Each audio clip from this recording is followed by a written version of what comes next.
নভেম্বরে বৃষ্টিপাতের প্রভাব অঞ্চল এবং তার সাধারণ আবহাওয়ার ধরনের উপর নির্ভর করে বিভিন্ন হতে পারে।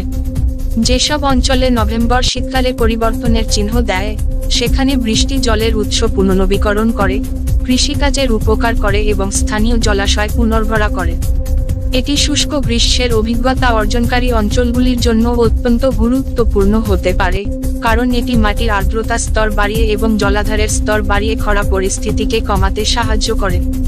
কৃষকদের জন্য সময়মতো নভেম্বরের বৃষ্টি শীতকালীন ফসলের অঙ্কুরোদ্গমের জন্য অপরিহার্য হতে পারে, যা একটি সফল কৃষি মৌসুমে অবদান রাখে।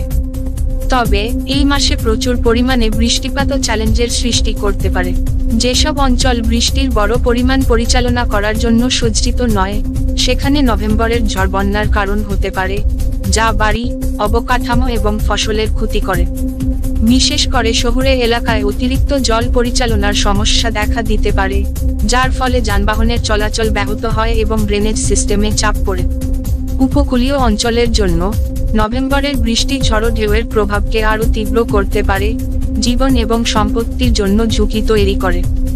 ঠান্ডা আবহাওয়ায় নভেম্বরে বৃষ্টি শীতল তাপমাত্রার আগমনকে ত্বরান্বিত করতে পারে, কারণ ভেজা পরিস্থিতি এবং তাপমাত্রা হ্রাসের সমন্বয়ে বরফাচ্ছাদিত রাস্তা এবং ফুটপাত তৈরি হতে পারে।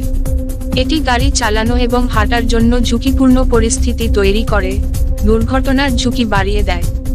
এছাড়াও হঠাৎ করে ঠান্ডা হওয়ার ফলে ঠান্ডা সহ্য করতে না পারা উদ্ভিদ এবং ফসলের ক্ষতি হতে পারে, যা প্রাকৃতিক বাস্তুতন্ত্র এবং কৃষি উৎপাদনশীলতাকে প্রভাবিত করে। তদুপরি নভেম্বরের বৃষ্টির সময়সূচি এবং তীব্রতা বিনোদনমূলক কার্যকলাপ এবং পর্যটনকে প্রভাবিত করতে পারে। আকস্মিক বৃষ্টিপাতের কারণে বহিরঙ্গন অনুষ্ঠান এবং ভ্রমণ পরিকল্পনা ব্যাহত হতে পারে, পর্যটনের উপর নির্ভরশীল স্থানীয় ব্যবসা এবং অর্থনীতিকে প্রভাবিত করে। অন্যদিকে যেসব অঞ্চলে বৃষ্টি দুর্লভ, সেখানে ভেজা নভেম্বর প্রাকৃতিক দৃশ্যপটকে উন্নত করে, দর্শনার্থীদের জন্য বেশি আকর্ষণীয় করে তুলতে পারে, একটি নতুন ইকো পর্যটন বৃদ্ধি করতে পারে। সংক্ষেপে, নভেম্বরের বৃষ্টি লাভ এবং চ্যালেঞ্জ উভয়ই আনতে পারে। এর প্রভাব প্রতিটি অঞ্চলের নির্দিষ্ট অবস্থার উপর অনেকাংশে নির্ভর করে, যার মধ্যে রয়েছে এর জলবায়ু, অবকাঠামো এবং কৃষি এবং পর্যটনের উপর অর্থনৈতিক নির্ভরতা। যদিও এটি ফসল এবং প্রাকৃতিক বাস্তুতন্ত্রের জন্য অনেক প্রয়োজনীয় জল সরবরাহ করতে পারে, তবুও অতিরিক্ত বৃষ্টিপাত বন্যা, অবকাঠামোর ক্ষতি এবং প্রতিকূল আবহাওয়ার পরিস্থিতি তৈরি করতে পারে। অতএব নভেম্বরের বৃষ্টির নেতিবাচক প্রভাব কমাতে প্রস্তুতি এবং কার্যকর জল ব্যবস্থাপনা অত্যন্ত গুরুত্বপূর্ণ। ব্যুরো রিপোর্ট, জেলার বার্তা।